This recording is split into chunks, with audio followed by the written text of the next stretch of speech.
Hi, this is Michael Buffer, and welcome to the BoxHard Podcast. Hello, everyone. This is Mikey Garcia. It's the monster from the swamps, Regis Rougarou Prograis. Hey, what's up? This is King Carlos Molina, former IBF world champ. This is Michael, the Bounty Hunter, 2012 Olympian and your people's champ. This is Charlie Edwards, flyweight champion of the world. This is Fast Eddie Chambers, and you're listening to the BoxHard Podcast with my main man, Joey Coastman. Hello, everybody, and welcome to episode 224 of the BoxHard Podcast. I'm your host, Joey Coastman. I'm joined once again this week by the former heavyweight world title challenger, the man himself, Mr. Eddie Chambers. Eddie, welcome back on the show. Thanks once again for being with me. 3 weeks in a row, baby. Yeah, man, we got a good streak going. Maybe it's gonna be 4. Who knows? Thank you. But getting on to part one, getting on to the review part, we're going to start here at the Hangar in Costa Mesa, California, USA. This one took place last Thursday, the 23rd of Jan. Jason Quigley topped the bill. It was a Golden Boy promotion show. He's now 18-1. It was a KO for him inside 3 rounds against Fernando Marin, a late replacement, actually, Marin. I can't remember exactly what happened with the original opponent for Quigley, but this guy stepped in with like about 48 hours notice, something like that, maybe even less than that. So yeah, couldn't really expect much of him. Now 16-5 with 3 draws, a KO there in 3 rounds. Like I say, for Quigley, friend of the show, Quigley, I'd like to wish him all the best really going forward. Obviously he suffered that shock loss, and he's on the comeback trail. Moving out now though to the convention center in Minneapolis, Minnesota, USA. Caleb Truax topped the bill over here, now 31-4 with 2 draws. Friend of the show, former world champion. A majority decision though over 10 rounds against a guy called David Basadjamivuli or something like that. Very strange name. I remember saying it on last week's show, and I thought, I've never heard of this guy. It's going to be an easy fight for Caleb, surely. And what's really the point in it? But when I actually looked at his opponent here, he was a lot better than his record suggests. I think he'd had a couple of fairly decent names on his resume. I think he'd lost to the guys, but I think he'd given a good account in those fights. So I actually sat back and thought, this could actually be a good fight. Caleb Truax, like I say, managed to get the majority decision win. So one judge had it a draw, and of course the other 2 judges had it in favour of Truax. The thing that seemed to let his opponent Basadjama, I can't even try and pronounce that again, but anyway, he lost 2 points for hitting Caleb Truax in the back of the head. So those 2 points there could have really cost him. It sounded like a close-ish fight. I'm not quite sure if it was televised. I didn't see it. I don't think you saw it either, Eddie. But moving on now, though, to the big one at the Barclays Center in Brooklyn, New York, USA. Let's start with the undercard. Lorenzo Simpson, I don't think it was televised. A very good prospect, very good amateur he was. He's now 7-0. A unanimous decision over 6 rounds for him against Antonio Hernandez, now 2-11 with a draw. Jarrett Hurd, he came back. He took on Francisco Santana. Very tough guy, Santana. He proved it here. 25-8 with a draw now, his record. But Jarrett Hurd, 24-1, back to winning ways. He had his man down in the 10th round, but like I say, couldn't get him out of there. Jarrett Hurd tried to show us something different there, Eddie. He tried to box. Ultimately, though, it just doesn't really suit his style, I guess. He is good at the brawling, and it kind of reminds me a little bit like Sean Porter. Sean Porter's a brilliant brawler. When he boxes, he doesn't look the best, and I think that's the same kind of thing here for Jarrett Hurd. Yeah. Honestly, with Hurd, he can have an aggressive come forward style, and still be stylish and still be crafty with his approach. I think the wrong thing is to try to become something you're not, and being a long-range fighter, even though he's a fairly big guy at that weight class. He's best suited to be similar to like what a Diego Corrales was, being a fairly tall guy, big guy coming forward, and being aggressive, but slightly obviously better defensively than Corrales was, and to be more cautious, not say cautious, but more careful in some of the the front foot stuff, coming in hard, throwing big shots and wide shots coming forward. You know what I mean? I think he needs to be a little bit more careful with it, maybe a little, maybe use a little more head movement. I see he likes to try to use the shoulder roll defense with his boxing, but the best thing for him would to be, I would think, probably to just be a little bit more stay being aggressive, stay closer to the inside, even though, like, when you look at when he fought Julian kind of bested him a little bit on the inside, which I think surprised him. But even then, I still think that's his best shot. He has a good punch. He can be crafty on the inside, and he needs to really keep up with that. Yeah, and I want to just give an honourable mention there to Jarrett Hurd's new trainer. Obviously, he's linked up with this new trainer for this fight here. It was their first fight together. One thing that I really liked that I saw in those little kind of hype up programs that they show before the fights. I don't know if you saw this, Eddie, but when he linked up, I didn't. I think I missed it. Okay, well, I'll tell you what his new trainer said. I forgot the guy's name. I really wish I actually knew it so I could give him a proper mention, but shout out to him. He basically said that when he linked up with Jarrett Hurd, Jarrett Hurd wanted to take the J-Rock rematch, immediately, and the trainer said, no, this is not the right fight for us. We've only just met, we've only just linked up, we've only just started training together, and it's not enough time for me to be comfortable, or enough time for us to gel together. So if you want that fight, then go look for another trainer. And he basically said that he did that because he's not in this for a quick payday himself. He's in it because he really does care about Jarrett Hurd. So that's refreshing. A lot of people in this day and age, they just want to chase the money, and you can't help but respect that from his new trainer, whose name has temporarily evaded me. Right, no, yeah, 100%. You know what I mean? A lot of times you get guys who will sign on with a trainer because they know the potential of the guy who's fighting, obviously, sign on as a trainer with, you see different guys and they change trainers sometimes like they change their underwear. You know what I mean? And it's because it's not necessarily always the trainer who's the problem. But when you get a guy like him who is coming in Johnny come lately kind of to a degree, obviously, and he's been hired to obviously help him improve in areas, how can he do that with one training camp? It's really, really not enough time for things to stick.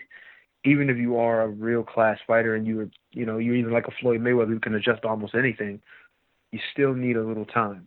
You know what I mean? A little to get an understanding. You never know how the fight will be, and how you guys will gel together. So it's going to take some time, and it's good to get an opportunity to see what you would be like with lesser competition, so you can try some of the things that you've been working on as well. For sure. And also on the bill, Stephen Fulton picked up another win. He's still undefeated, 18-0, a unanimous decision there over 12 rounds against Arnold Kagai. Relatively unknown opponent, but a decent opponent. 16-0 himself with a draw, unbeaten. That one was for the WBO Intercontinental Super Bantamweight title. I actually missed that fight, Eddie, so if you want to say anything about that fight, then you can. Otherwise, we'll just move on. Well, yeah. I mean, I've been knowing the kid for a while, Scooter. That's what they used to call him. Now he's Cool Boy Steph. I didn't know he changed it. But no, he's older now, so obviously he's getting away from that, the young boy thing. But it's good to see him, winning and doing his thing. I always thought he was a really talented young guy. You know what I mean? He had ability even back in the day when he was in Schuler's running around playing and all. You know what I mean? But yeah, man, from watching that, I seen he made a couple of mistakes every now and again. And the guy was tough. The guy wasn't just run of the mill type of opponent. Just for him to look good and around his way. No, he was actually pretty solid. You know what I mean? He made some good adjustments. He did some good things. Like even from the early rounds when like Scooter. Well, I keep saying Scooter. When I say Stephen Fulton. I'll just say Fulton when he was moving around and boxing well with a jab, at range. I think the guy made a couple of adjustments, got a little bit more on the front foot and a little more aggressive, especially even with counters. And he made him, maybe do some drops prematurely. He got put in a situation where I think he dropped on the outside, what I mean by drop is he dropped the level to kind of stop the action. And the guy kind of froze for a second, got an opportunity to see, as he was down, and threw a couple shots. And I mean, like I said, the kid made some nice adjustments. He did some good things. But at the end of the day, I just think Fulton was a little bit too good for him boxing-wise. A little bit too much speed, well-schooled, knows where to be in the ring, and he did some good things in that fight. And he had to actually make an adjustment because, once the kid made his adjustment, of course, you got to counter the counter, and I think he did that pretty well going into the end of the fight and ended up taking the later rounds. And like I said, he did well. And I'm actually proud to see another Philly fighter doing well and going to get a title eventually, hopefully. Yeah, I mean he's knocking on the door. You'd expect in the next few months or whatever. I know he did a lot of sparring. I think it was last year with Carl Frampton. I think Carl Frampton speaks highly of him. And the main event, Danny Swift Garcia, now 36-2. It was a fight here, a win here against Ivan Redkach, now 23-5 with a draw. On last week's show, I expressed it wasn't really the fight that we wanted to see Danny in. I said that actually I kind of take it back a little bit because it was supposed to be Spence. It wasn't Garcia's fault about the situation outside of the ring, but all in all, I mean, all three fights on the bill, they weren't really fights that you would say were fantastic fights in terms of the action and stuff. All three of the main fights for me were a little bit boring. I hate to be negative, but Danny Garcia, I mean, everyone expected him to bang Redkach out of there in a few rounds. I actually thought Redkach would go the distance because Danny's not really a puncher, and some of Redkach's his stoppage losses I think came at the lower weight. So I think 147 is is a weight that he's probably a little bit more his punch resistance, I'd say, is a bit better at 147, looking at his track record, especially coming off that win, like we say, last time out against Devon Alexander. But again, wasn't really the guy we'd like to see Danny Garcia dance with, even with all the circumstances. And we didn't see a brilliant performance, really. It was how can I say, like a one-sided beatdown, really, from Garcia. I felt like Redkach's corner could have thrown the towel in numerous times during the fight, but it just kind of cruised right up until the final round, and Danny won every single round. He won every second of every round, but I mean, it didn't really tell us anything. Errol Spence, if he was watching that, which I'm sure he was, he's going to probably be licking his lips at that because Danny, I don't really see being able to match him at all, especially based on that performance. Errol won't be shaking in his boots about it for sure. Yeah. I mean, well, there's all kind of little silver linings with a lot of that too. I mean, if you look at the fight and you say, oh well, this guy wasn't this and he wasn't that, and of course he wasn't at Earl's level at all. He wasn't even a good matchup if you were planning on fighting him. Now, obviously, a southpaw is a southpaw, and you just wanted to have that stance in front of him. And whatever Redkach was going to bring, he was just going to have an answer for, hopefully. But the fact that he didn't look as great as people would have thought may make the fight even more appetizing for whoever wants to fight him. Which there won't be any any issues. There won't be any evading. It'll be an easy, straight to the point type situation. No drama in setting it up. It'll just be something, bam. And we all know styles make fights. Now, even though Redkach, like I said, wasn't, to Earl Spence's level, he did pose some sort of problems. There's little weird things that he was able to do at times that would throw Danny off. And Danny did look good in some of the things that he did. You know what I mean? There were certain sharp counters that I seen that I was not overly impressed with, but I was impressed with some of the other things he did. But there was one thing that Redkach did toward the end of the fight that I don't know if anyone picked up on, and I don't know if it was Danny just kind of like being lax and just letting the fight go the distance, or really was he really struggling with this particular thing. It was when Redkach started throwing straight left hands to the body and changing levels and going from throwing a jab upstairs to a straight left hand to the body, and he did it a lot in those last 2 to 3 rounds. And it really looked as if Danny didn't really have an answer. Now, I'm not saying he was winning the rounds with it, but it definitely posed a bit of a problem. You know what I'm saying? Like, he was landing those straight left hands to the body from the outside coming in. And if you look at that and you start saying, well, damn, if somebody really picks that up on tape, if that's something that he made a mistake on, man, if I'm a backer of Danny, I'm like, yo, we need to work on this in the media, because any one particular thing should not shut down a guy's whole game plan. You understand what I'm saying? And it was from a guy like this who most people say wasn't in this class. So what if it's a guy like Earl Spence that figures something like this out, or Manny Pacquiao to figure something like this out? This really can make it a real rough go for Danny. But maybe it was just him coming off the gas. I don't know. It just looked a little weird to me at the end for that to be such a problematic move that the kid put on him. You know what I mean? Especially as Errol Spence loves to go to the body, but red catch. So well spotted, Eddie. But yeah, red catch is the fact that he's a southpaw. That's really the only thing that was good about the fight, I guess. If you're a backer of Danny. I don't know who the commentator was, and I'm not quite sure if you had the same commentator as we did, but it was an American commentator. It wasn't like we had our own UK commentator, even though it was on Box Nation. But the commentator was really bad. Like, he kept criticising Jarrett Hurd throughout the fight. He incorrectly said that Shane Mosley was training Ivan Redkach, which I did hear that. Yeah, which I think he did in the past. I mean, you mentioned there about boxers that change their trainers like they do their, what did you say, their underwear, right? Yeah, underwear, yeah. No doubt about it. Redkach has done that. I think he's had about 8 trainers, but his current trainer, I think it was it Jack Mosley? I think his trainer was. Yeah, so that's his dad. Yeah, so it was Jack Mosley. So Shane's dad. But yeah, he's been through a real run of trainers, and he also said this another mistake from the commentator. He said that Angel Garcia, Danny's dad, once upon a time said that he would shave his hair off if his son lost to Lucas Matisse. That was wrong. He actually said he would cut his head off, not his hair. So a few mistakes I picked up. I would hope it would be the hair thing more so than his head. He's crazy. I mean, he embraces it. That's his Instagram handle, @CrazyAngelGarcia. Garcia. That is his actual handle. But yeah, leaving that there, we've whizzed through the review part as quick as we could.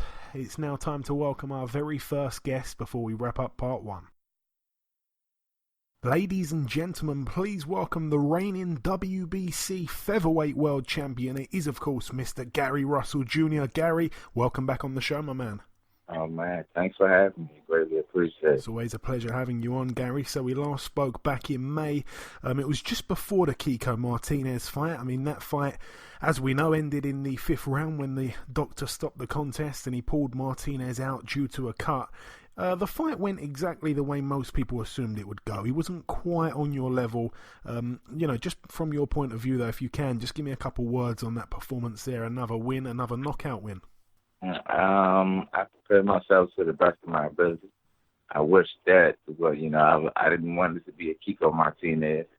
I wish that it was a Leo Santa Cruz or Javante Tank Davis or one of these guys that really would matter to me, but we couldn't get it. So we had to stay busy. That's just what it was. And your next fight's been announced. It will be against Tugstsogt Nyambayar on February the 8th in Pennsylvania. I'm guessing you probably don't know too much about your opponent here, Gary, but what do you know?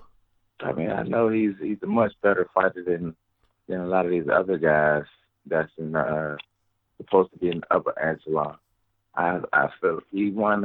He's a 2012 silver medalist. That speaks volumes on his pedigree. I think he's more technically sound than a lot of guys that's in the division right now that's competing. I think he's hungry. He got a little pop, and he's going to bring his best, bring his physical best. A lot of people don't know about this guy, but anyone that has 6 to 8 weeks to prepare for no one else but you is always a dangerous person. We never take anyone for granted or underestimate anyone. So we're preparing ourselves to the best of our ability. He's hungry. He has nothing to lose and everything to gain. So Yeah, for he's sure. going to put it all on the line. I'm pretty sure he's willing to do that. Yeah, for sure. I mean, as you mentioned, 11-0 as a professional, 9 KOs, a good amateur, an Olympic silver medalist. He beat the likes of Michael Conlon and a bunch of others in the amateurs. He's 5'8" as well, which is quite tall in comparison with yourself. You said he's what now? I think he's 5'8". Oh, yeah, I'm not sure. I'm not sure. Okay. You could be positive. You could be right there. Yeah. But no, Nyambayar, he's your mandatory challenger. He's not a big name. He strikes me as the kind of guy we'd brand as a high risk, low reward type of guy. Of course. Yeah, I know that you'd never shy away from a fight, but at the same time, these are probably the worst kind of fights from a champion's point of view to take, I'm guessing, from the outside looking in, these high risk, low reward. Yeah, I mean, I agree to a certain extent, but I feel like when you are a champion, there's certain obligations that you have to tend to. And I feel like these are one of those obligations. I'm a true champion. I'll answer to the call of anyone that really wants to step in the ring. I just wish that some of these other champions would have that same type of attitude and be willing to do the same. Because a lot of these guys that's champion that have something to lose, they aren't willing to put it on the line. They're picking and choosing who they're going to compete against. They're not trying to fight the best. They're trying to fight whoever they can just to keep a decent record. I'm one of these champions that's willing to put my skill set on the line with whoever is in front of me. And I'd say, Gary, that in recent kind of months, I'd say you've really kind of come out of your shell personality-wise. Would you agree with that at all? Of course, I definitely agree. Because I remember when we last spoke, I remember we had a little conversation after the interview, and I was basically just stressing to you about how important social media is. I know you're not really bang into the social media kind of thing. You just like to do your work in the gym rather than online. But we've seen a lot of your personality come out, and obviously in recent months you've tried your best in a couple of interviews and videos to kind of goad people into wanting to fight you. Obviously, I must mention the video that went kind of semi-viral with Leo Santa Cruz's father. I know the real you, Gary. I know that you're a good guy, but I feel like that video seemed to rub a lot of people up the wrong way because obviously, Leo's dad has been very ill in recent years. Looking back, do you think you might have gone about it in a slightly insensitive manner now? Not at all. Not at all. I think you have a lot of people that's ignorant, and the first thing they would think is something ignorant. First of all, Leo Santa Cruz's dad. First of all, we're fighters. Certain type of attitude that you're supposed to have. It wasn't a thing of me picking on Leo Santa Cruz's dad. It wasn't a thing as if I was going to inflict any harm or hurt to Leo Santa Cruz's dad. That was my way of just saying to Leo, why is it that I can get within 3 feet of your father and I can literally put my arm around, but I can't get within 10 feet of you? You've been a champion. I've been a champion within the same weight division I've been a champion for the last 5 years. Why is that we can't get this? Why is it I can't get equally as close to you, but I can get this close to your father? That was my way of picking on Leo Santa Cruz. It wasn't a way of me picking on his dad. So, I don't think I did anything insensitive. I know Leo. Leo knows me for a while. We all grew up through the amateurs. Leo knows the individual that I am as a person. And as well as a lot of the guys that's in the sport of boxing that's competing right now, a lot of the fighters understand the individual which that I am. I just wanted to put it out there. Like, I'm going to show the fans. I'm going to let everyone know that these people aren't really willing to fight. They're acting like they're afraid. They're acting like they're scared. I'm not understanding the reason why. I'm willing to put everything I got on the line. Why is it that they aren't willing to do the same? Yeah, because I did, obviously we know in boxing the fans want to see the best fight the best. We don't always get it. The fighters also, some fighters, definitely you're one of them, you want to see the best fighters fight the best, but some fighters aren't up for that. So people do get frustrated with Leo Santa Cruz's run, the fact that he's gone through the weights and picked up belts against guys that some people don't really rate. So, he is under the criticism quite a bit, but I did just want to kind of, give you an opportunity to talk on that because I know it's a subject where, you probably haven't even seen what a lot of people have said in, their feedback about that video. So I did want to touch on it, but moving on from it. Go on. I think it's very, very funny that you have everyone else that has something to say, other than the person that it was done to and the person that it was targeted at.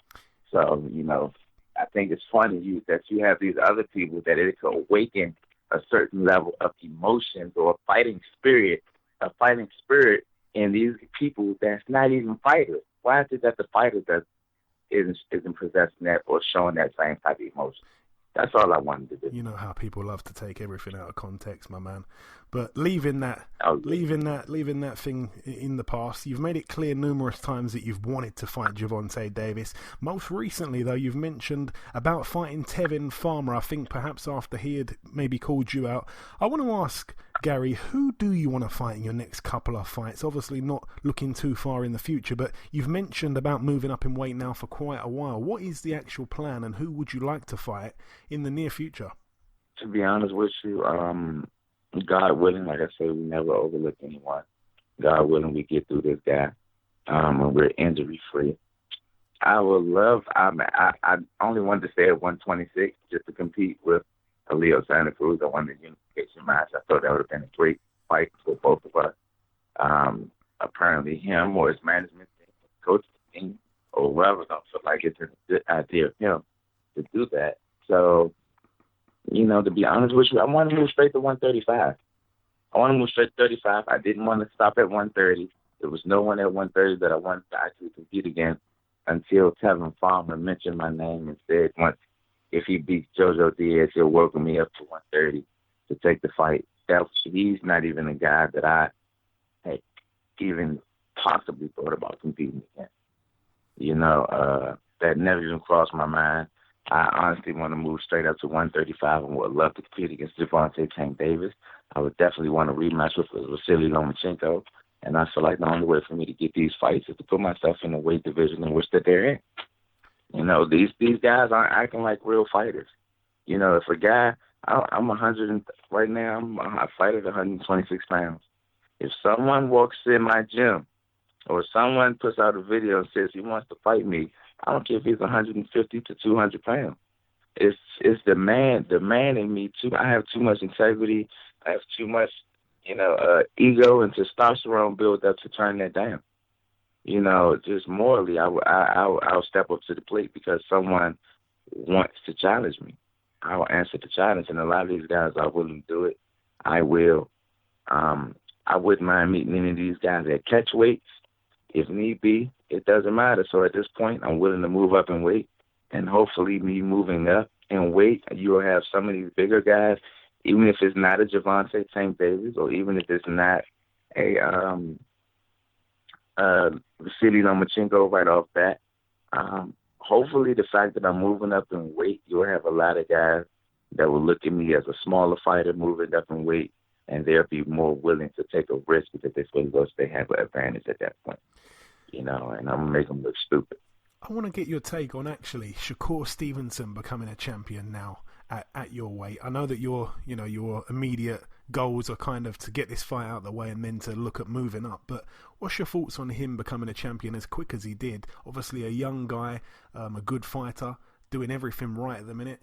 What's your thoughts on him as a champion or even a possible fight? I think Shakur is a good fighter. I think he's a good fighter. He's a big young fighter. He's hungry. Times has changed. You got a lot of these guys. At one point, they will wait till they got maybe a certain amount of experience up under their belt as a professional before they try to compete for a title. Now times have changed. You got people trying to compete for a title in 12, 13, 14 fights.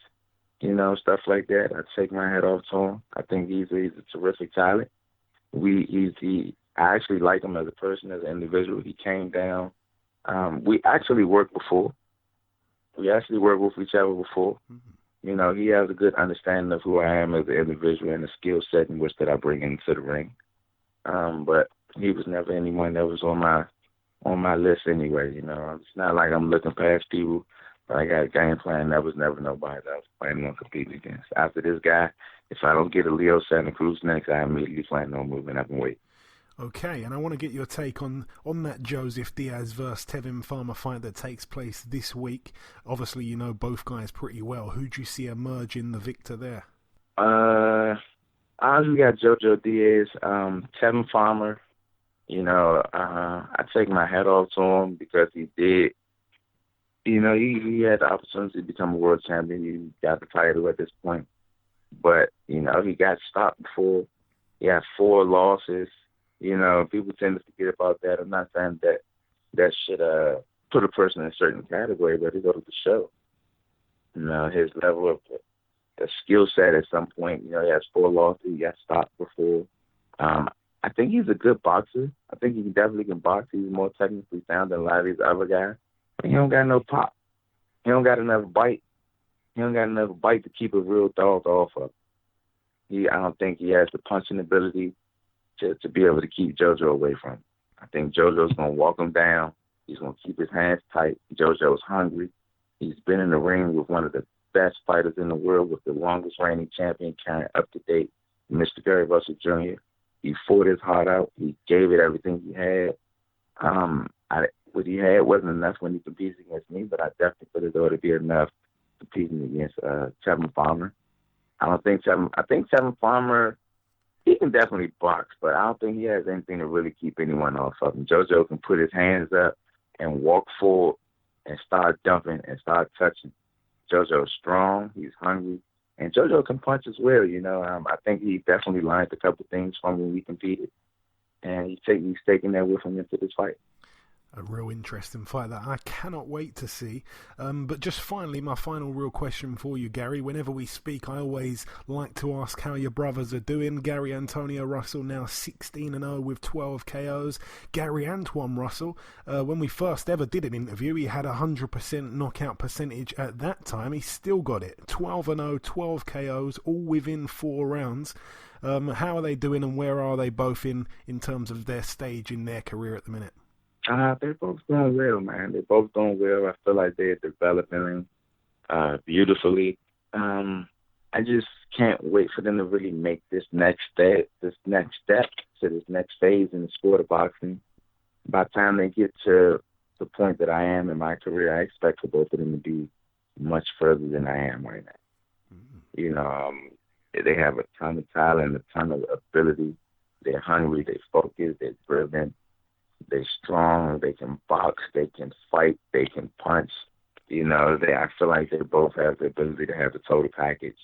I just want them to maintain a level of humbleness, and just continue to stay open-minded. Continue to be able to take in constructive criticism, because ultimately it's going to help mold them into who I feel as though they can be as men as well as fighters.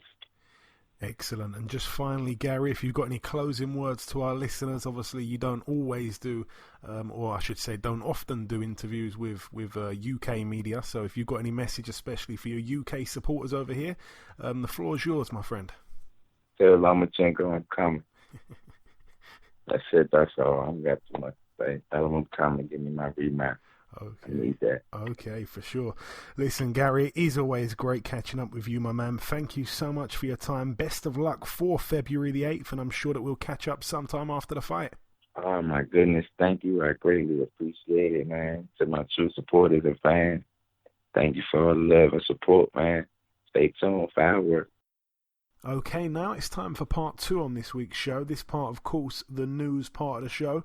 A couple of things to mention. Firstly, a bit of a shock. I mean, we're used to crazy shocks in boxing, but you're never really ready for the next one. But this one was quite weird. Jose Ramirez against Victor Postol. It was supposed to be for Jose Ramirez's WBC super lightweight world title. It was supposed to take place in China. I can't remember the date now. I think it was February 1st, if I'm not mistaken. Well, anyway, that one's been postponed because the outbreak of the coronavirus in that particular part of China. So the fight's off. Wow. Because they don't want to risk the fighters, perhaps, or the teams picking up this crazy virus. So another weird turn there for boxing, an unexpected turn. In other news, Brad Foster and Lucian Reed, their rematch has been confirmed now. The first fight was a real close fight. Both men, I think, felt like they'd done enough. They're going to get it on February 22nd at the York Hall in London. That's a Frank Warren show. I think also on the bill we're going to get to see Cody Davies against Umar Sadiq. That's going to be a brilliant fight, and a bunch of other names. I've heard that Tommy Fury might be on the bill, but Tyson Fury's fighting on that date in Vegas, so I'm not quite sure if that's definitely going to happen. And in other news, Shakan Pitters versus Craig Richards. It's finally on. That one's going to be for the British title. It takes place at the Coventry Sky Dome. It's going to be live and free on Channel 5 Saturday the 28th of March 2020. We'll perhaps get Craig Richards on the show perhaps a little bit later. Maybe he'll be our second guest. I'll have to reach out to him and see. But that is it, though, for the news. Moving on now to the preview part of the show. This one takes place later today at the Meridian in the Island Gardens, I think the actual venue's called. It's in Miami, it's in Florida, it's in the United States. Let's just start with the very top of the bill, in my opinion anyway. It's not these YouTubers. Let's start with the IBF World Super Featherweight title fight between the champion Tevin Farmer, 30-4 with a draw, friend of the show, 12 rounds against the, I want to say, definitely top contender, Joseph Jojo Diaz, 30-1. Joseph Jojo Diaz, it's his third crack at a world title. He's looking to make the saying true, third time lucky. It is his third chance. He said before to myself on this show, it's sink or swim time for him. We spoke to Gary Russell Jr. earlier on in the show. He believes Joseph Diaz, his former opponent, by the way, will win the fight. I'm going to come to you first, Eddie. It's an intriguing battle. Yeah, I would say, listening to Gary Russell, and you would think a guy like that, has a great wealth of knowledge, obviously, and, being a world champion himself at that championship level, as good as he is as a fighter, and, his eyes, as far as, and also, like I said, he's been working with Jojo Diaz, so he should think at least hope that he would have that kind of an outing. But I don't know. Tevin Farmer is really, really, really good, really slick, really smooth, with a lot of his movements, certain things that these guys do, that like Tevin does, is you're not really going to be teaching. You know what I mean? He just has that, that extra gear. Not really a big power punch or anything, but just super slick, effortless movement. You know what I mean? Really wastes a lot. It doesn't really waste a lot of energy. But he's getting better all the time. So let's just see what happens. It's an exciting fight for me. I know him obviously, and I would love to see him win and keep this going. Very, very, very interesting fight. I really cannot wait for that. That is the true main event in my eyes. It's an intriguing one, like we say. I mean, Tevin Farmer, a true inspiration. Obviously had a very, very, very rocky start, to say the least. And I mean that in every sense of the word. Rocky as well, being from Philly, starting off, not the best fighter, and then turning into this superb boxer, Yes, of course, he doesn't have that pop, but, he can hit, he's stopped a few people, so yeah. He's not, I don't think he's as light of a puncher as people make out he is. Joseph. No, I think. No, I'm sorry. I don't think so much as he's a light puncher. It's kind of like a situation like me. You're fighting out. Obviously, a little different, but I'm fighting guys that are giant guys. They're when you hit those guys, even on the chin, sometimes they look at you funny. You know what I mean, and come back with more. So with him, it's not that he can't hurt these guys or can't get respect. It's just that he's not one punch knocking you out. You know what I mean? It's going to take an accumulation. And it's going to take him styling a little bit, making you feel a little, down on the situation. Maybe like you don't have any future in the fight. Like maybe a guy needs to quit on the stool type of thing. Not necessarily.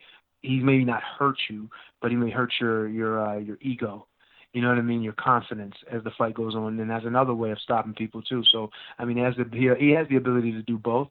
He can knock you out, I'm pretty sure, not with one shot, but he can definitely hurt you. But it also has the ability to make you want to sit on that stool and look at your corner and just say, man, no mas, that's also a possibility. But go ahead, Joe. I didn't want to stop you. I'm sorry. No, I mean it's not. I wasn't digging it yourself, but a lot of people say that Farmer, his power's non-existent when that's just simply not the case. I definitely think Diaz is the puncher of the two. A lot of people talk about, he's got kind of an underrated power, but he really can punch. It's going to be interesting to see him though at this weight. Obviously, Diaz not long has moved up to this weight, so it's going to be interesting to see how he fares against a world-class operator like Farmer. Moving, and also just before I say moving down to the other fights, Gary Russell Jr. siding with Joseph Jojo Diaz to get the job done doesn't really surprise me.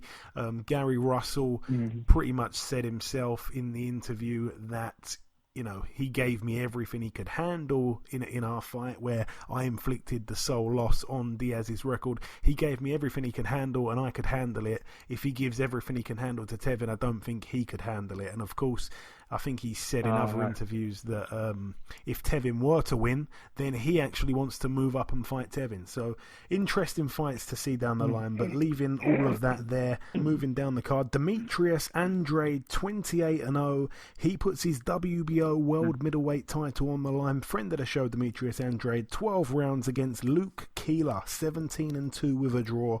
Those two losses, he was only beaten though by one man. The same guy beat him in both of those losses. Luke Keeler, a guy that obviously you're not going to be familiar with, Eddie, but I'm just going to quickly run through what he's about basically. Again, not much like Tevin Farmer in a sense that he started off bad, but he didn't turn pro the most dedicated guy, and that is the thing that relates to Tevin Farmer's start. He wasn't the most dedicated guy when he turned over in the beginning, and Luke Keeler's the same. He didn't really take it seriously, picked up a couple losses to the same guy. That guy ended up retiring from boxing for some reason, even though he'd only lost once himself, I think, which was to Eubank Jr., I think. The guy's name was Tom Doran anyway, that's old news. But yeah, he moved on from that. He started taking it very seriously. He started training properly. He stopped cutting corners, and then he started winning and winning and winning. And I've said it time and time again, and no one's ever pulled me up on it, so perhaps I was the first one to spot this. I thought maybe some people might think I was completely crazy, but his style reminds me of Joe Calzaghe's, so hopefully we get to see that. Oh wow! But obviously he's not, he's not completely the full package like Joe was, but he's coming off some great wins. I mean, he got 2 wins domestically over Conrad Cummins, and his last fight he actually was able to beat Luis Arias very clear. He had Arias down in the first round. He had him down in the 9th round as well. That was in my eyes, a big upset win, because Arias, his only loss came to Daniel Jacobs, and he arguably beat him in better fashion, actually, Luke Keeler. That was a brilliant performance. So that win there has earned him the shot at Demetrius Andrade, but I still think Andrade is just a few levels above, so it should be quite easy for him. Also on the bill, Daniel Roman, a guy that I've really, really grown to like. I really like Daniel Roman, 27-2 with a draw. He's the unified WBA and IBF World Super Bantamweight champion. He takes on the undefeated 7-0 Murajon Akhmadaliev. Not a guy that I know tons and tons about, but an Uzbek fighter, very, very, very good amateur. I think he's actually the favourite in the bookies as well, so that goes to show how much of a good amateur he was. And to be fighting for a world title in just his 8th fight, you've got to take your hat off to him for taking a risk so early on in his career. But Daniel Roman, a very good fighter, a throwback type of fighter, a guy that can set a pace that is very, very hard to match. And of course, you've got to think it could get quite interesting in the later rounds if Roman is still in there. Can he, he take Akhmadaliev to a part in the fight that he hasn't been to and set that high tempo that he's not used to sticking with? If he can stick with it. yeah, it's going to be interesting, that fight. I hope Roman comes through it because, like I say, very good guy. Very, very tiny entourage. No hype men required. He's that kind of guy. He he's just got his own belief, his own dedication, his own strength, and he's a quiet kind of, I'd even say borderline shy type of guy, but what a fighter he is. He's really grown on me. Of course, I had him on the show a few months back now, and we just got on really well, and he's a good guy. Also on the bill, Anthony Sims Jr., 20-0. This one's for the WBO Latino super middleweight title. He takes on Roma Angulo, 25-1. Amanda Serrano's on the bill as well, 37-1 with a draw. She's in an 8 2-minute round contest against Simone Silva, who's 17-14. Big mismatch there, considering Serrano's like a 6 or 7 weight world champion or something crazy like that. But yeah, it's a good card in the end. We're not even going to mention the YouTubers on it. Moving out now to the Kinshasa in the Democratic Republic of Congo. Ilunga Makabu, of course, former opponent of Tony Bellew. He boxed Bellew there for the WBC world title. I think it was vacant at the time. I don't think he was the champion, but anyway, he gets another crack here at the vacant WBC world cruiserweight title. Makabu, 26-2. He takes on Michael Seslak, who's 19-0. That one could be very interesting there in Congo. And moving out now to the Ulster Hall in Belfast, Northern Ireland, USA, UK. This card here, couple decent fights. I like the fight between Gary Cully, 9-0, and Joe Fitzpatrick, 10-0. That one's for the vacant BUI Ireland National lightweight title. But the main event is really the key fight. David Oliver Joyce, 11-1. Of course, he took on Lee Wood recently in that Golden Contract tournament at York Hall, and he got beaten quite badly, quite convincingly by Lee Wood. Very, very surprised I was with that, because that actual tournament that we had there, the Golden Contract thing, David Oliver Joyce was one of the favourites, or perhaps even the favourite. Very good amateur, but yeah, he lost to Lee Wood, and now he fights here against former world champion Lee Haskins, friend of the show. 36-4 Lee Haskins now. 10 rounds there for the WBO European Super Bantamweight title. That one's going to be on ESPN Plus, and I think it's on YouTube actually for free over here, so definitely tune into that one. Moving out now to the Beau Rivage Resort and Casino in Mississippi. This one's going to be on Fox Sports 1. Over here we have Yordenis Ugas, 24-4. He takes on Mike Dallas Jr., 23-3 with 2 draws.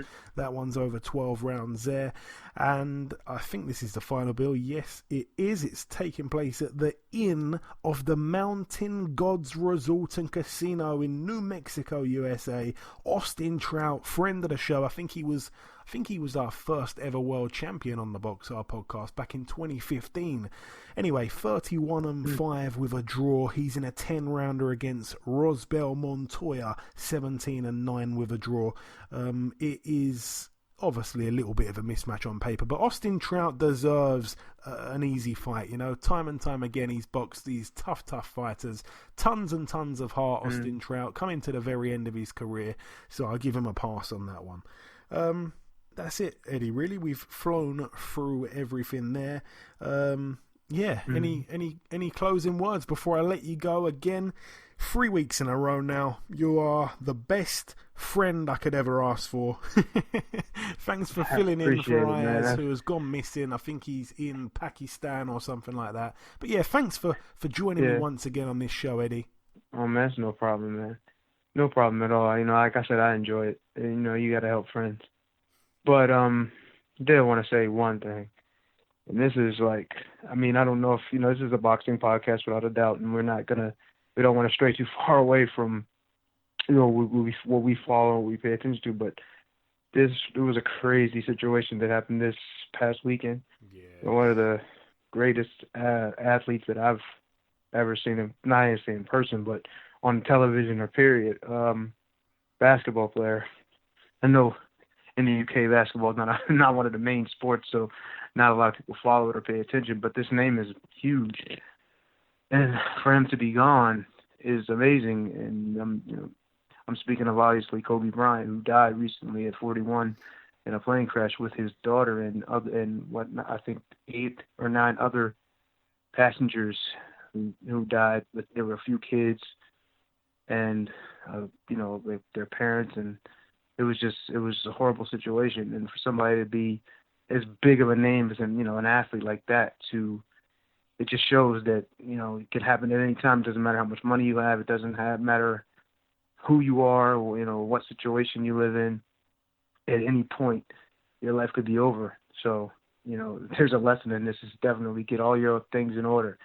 Whoever you're having problems with, be it big, small, medium, whatever, just end it and try to understand that the next day is not promised. This is a scary time to see somebody like that who's touched so many people in so many different ways, beyond, not only on the court but beyond the court. Just an iconic figure, outside of basketball as well. So it's just like, man, so much inspirational things that he did for a lot of people through basketball, also through just him being an incredible person. So it's a sad situation to see. My heart goes out to his family and everyone who follows a guy like that.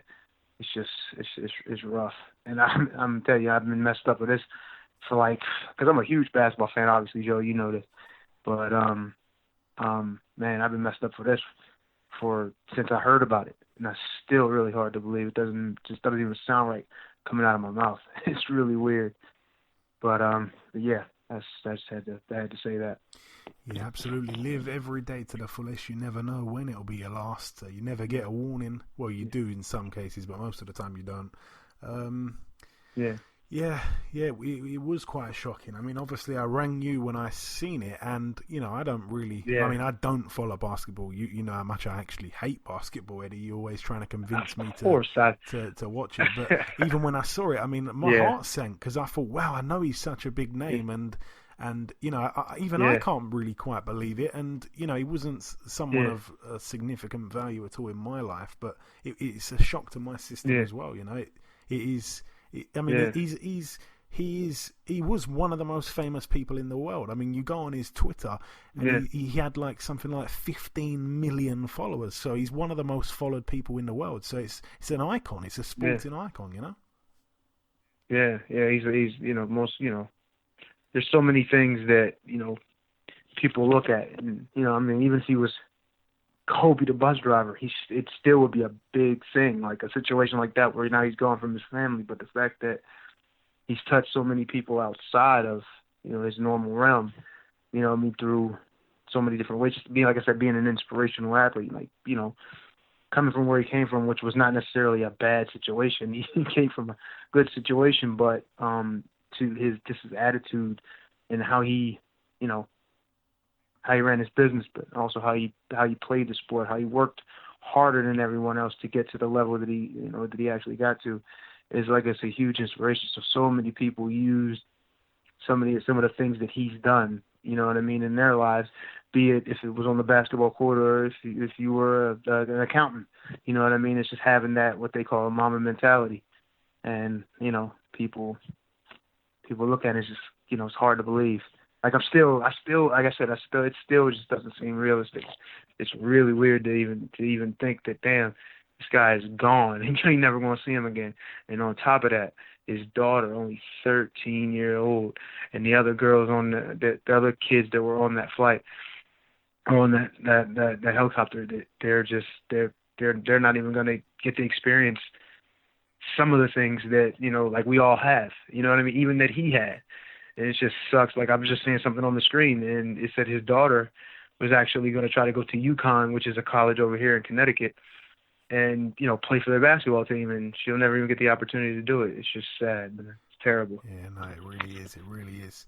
But yeah, getting back onto the boxing, that is everything for the part 2 there. The final thing to do just before we wrap up everything is to welcome our second and final guest on this week's podcast.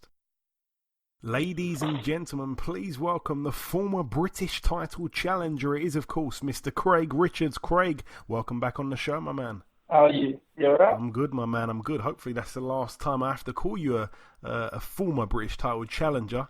It'd be great to just say British champion. I'm sure that is the aim.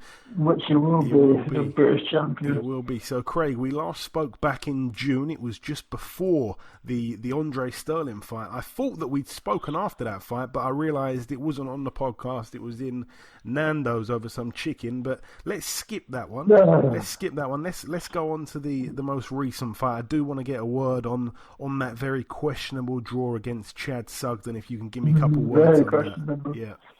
Yeah, questionable is the key word. You know, the only person who scored that draw, which he didn't even score because he didn't have a scorecard, was the referee. Everyone else around ringside had me up, but that's here nor there. Yeah, I mean, you know, it was a close-ish fight. I did think you just nicked it, and obviously with it being on your promoter's show, you'd kind of expect it to go your way. Not that that's necessarily fair all the time, by the way, but yeah, I definitely thought you'd done just enough. Well, I was not the only one. My opponent himself came up to me afterwards, and he said to me, "I thought that you won that." To be honest, he said, "I'm surprised about the decision." And he said, especially on your own show as well, to be honest. And his dad as well. And I said, do you know what? This is what it is, isn't it? There's no point crying this sport. No, we'll just leave on, innit? And obviously, I do want to just make that one thing clear that a lot of people didn't understand. When Chad Sugden in the post-fight interview said that he'd only had a few days' notice or a week notice, whatever it was, he was clever the way he worded that because he was penciled in for a fight on the Saturday. Obviously, the fight with you took place on the Thursday, but you was the one who only had about a week's notice, not him. He was already penciled in to fight that week. He was penciled for the 21st. He had an 8-week camp for the 21st, and then he set himself up for a big fight. They was actually calling for me anyway. So then all they done was change their date by 2 days. So it was hardly a week. He had an 8-week camp. But as you said, I was the one who got called back in for the fight. Yeah, for sure. So yeah, like I say, some good wordplay there from Sugden, clever stuff. But moving on, leaving that in 2019. Your next fight has been announced. It'll be for the vacant British title against Shakan Pitters on March 28th. Firstly, though, I remember you beating Alan Higgins back in March 2017, so 3 years ago. And obviously, you won the Southern area that night. You instantly vacated it with the hopes of picking up a bigger belt in the very near future at the time. Obviously, the Buglioni fight came real quick and stuff like that. You picked up a WBA strap. But it's been a long time coming, hasn't it, really, to get your hands on a British title? I was going to start doing the countdown for how long I've been mandatory. It's been, 7 months or something? I've been mandatory now, waiting for a shot. So, yeah, it's been a long time coming, to be fair. Yeah, it's finally here. And I want to ask you, Craig, the Craig Richards that we saw against Sugden, if that Craig Richards turned up against Shakan Pitters, how does the fight go? I'd still probably beat him. To be honest, he ain't got a chin like Sugden. Sugden's had 200 kickboxing fights and never been stopped. He's world champion, the youngest world champion kickboxer we've ever had in this country. So, although I didn't turn up, I turned out probably not even 50% of myself. I know if I caught that guy with them shots, he'd have won. Because Chad Sugden's nose being broken, his mouth being closed. These guys wouldn't have been able to take them shots, but that's here nor there. That's all just a guessing game. At the end of the day, that's not how I'll be turning up for him, and I will be raising my game for the big fight. And what do you know about Shakan Pitters as a fighter? Obviously, he did well in that, I think it was that Ultimate Boxer tournament. We've seen him fight a brilliant fight with, who's the guy's name? It was at York Hall. Oh, gosh. Dex Spellman, yeah, brilliant fight. So obviously, I'm sure you've seen all of them. What do you think of him as a fighter? Yeah, I watched him. He done some stuff well. He got hurt a few times. Survived through and won on points. It was a good fight. And Craig, obviously, Hennessy Sports were the promoters that won the purse bids. Was that quite surprising? Did you? It seemed a little bit surprising from the outside looking in that Eddie Hearn didn't win the bid or anything like that. No, because look, Eddie already made a deal with them, didn't he, to fight on his show. And then he made a deal with me, then they went back on their word, and then he was basically arranged a fight because then Shakan was about to work on some rubbish, they said. So they then arranged for us to box on March 28th at the O2 Arena, and they kind of went behind his back and kind of spoke to Channel 5 and whatnot, and that's how it came about. But as far as he was concerned, like, he was going to fight on his show on March 28th, and they won. Okay. All right, and I want to get your take actually on a good fight that's coming up. A good fight here. Andre Sterling, former opponent of yourself, against Dan Azeez. I think they're both Lewisham boys, isn't they? That'd be a good one. Yeah. We sent another battle of the blues. Yeah, it'll be a good fight.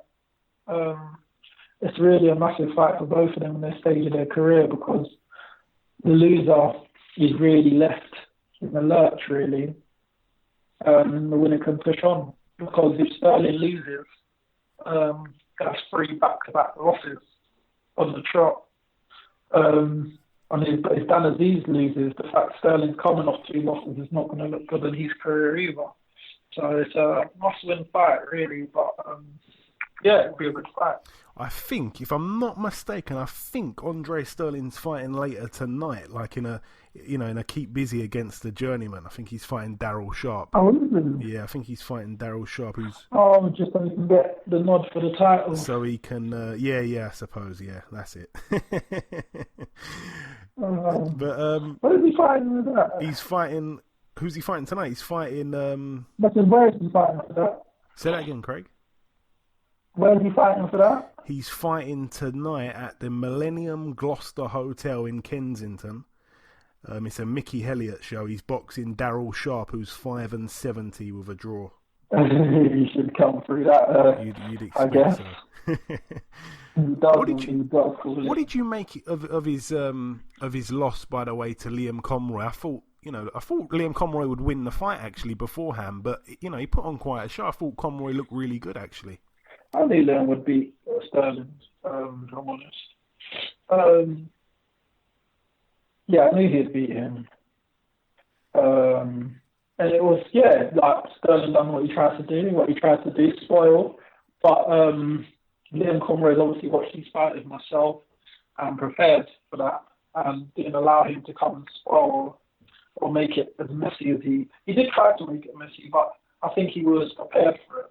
Yeah. And just finally then, Craig, we've kind of whizzed through it quite quickly there. What is your prediction, if you have one, for this fight against Shakan Pitters? Obviously, it's going to be in front of a massive audience, Channel 5. Everyone's going to be tuning in if they're not there. It's another chance for you to make a big, big statement and pick up a British title. I think a lot of people will be there. Where is it again? Coventry Arena. I think it'll be packed out. I know it's a big fight everybody's been interested in for a long time, but I know there's another big show out there as well, in the O2, a matchroom show, so I don't know. He might have all his fans there, though. It's not far from him, is it, Coventry? Of course, I have a lot of my fans there. We all have our fans there. But what do you think of the general boxing public and in media and stuff? Well, I don't know. I can't speak for them, but... Everyone's going to be watching it. You're a media. Where would you like to be? What's the other fight on the same night? I've forgot. I know there'll be... Eddie's meant to have a big show, isn't he? Yeah, but it's not been announced yet, has it? No, but I think it had like Connor... I think Usyk maybe against Chisora or something. Okay. Well... Where would I rather be? Are you trying to give me a lift? Because if you're trying to give me a lift, I'll be in Coventry with you. Oh, jump right in them. The more the merrier. I need more people to see my victory. And just finally, Craig, like I say, what's your prediction for the fight? You mentioned there that Sugden had a right chin on him, and Pitters doesn't have that chin. Do you win this one inside the distance? We'll see. I ain't going to go out and look for it, but if it comes. I think that was the thing I was just relying on, just maybe gonna knock it out. That's why I kind of neglected my boxing at times with Sugden and just relied on getting the KO, so I won't make that mistake again. If it comes, it comes. I won't go out looking for it. Okay, listen, Craig, it is always a pleasure catching up. Best of luck for March 28th in Coventry, and I'm sure that we'll catch up sometime after the fight. And hopefully, when we speak, in fact, not hopefully, I know it's going to happen, I'll be speaking to the new light heavyweight British champion. Jeez, eventually put my name in the history book. Yeah, hopefully, yeah. God willing, it will happen. I know it will. Okay, and this wraps up episode 224 of the BoxHard Podcast. I've been your host, Joey Coastman. Eddie Chambers has been with me for the duration of the show. A massive thank you to our two guests on this week's podcast, the reigning WBC Featherweight World Champion, Gary Russell Jr., and the former British title challenger, perhaps soon to be British champion, Craig Richards. There has been one or two pieces of news break whilst we've been recording the show. Big Baby Miller has now signed a promotional deal with Top Rank, and some of the Wilder versus Fury 2 undercard has been announced. At this stage, we've got the co-main event being Charles Martin against Gerald Washington, two friends of the show. Best of luck to the pair of them. May the best man win. And one of my top fighters of 2019, Emmanuel Navarrete, will be defending his WBO Super Bantamweight World title against the Filipino fighter Giu Santissima. But that is pretty much everything from us this week. Thank you all for listening to this week's podcast once again. Tell a friend to tell a friend to tell a friend. Enjoy your weekends, people. Stay safe, and we shall see you all again next week.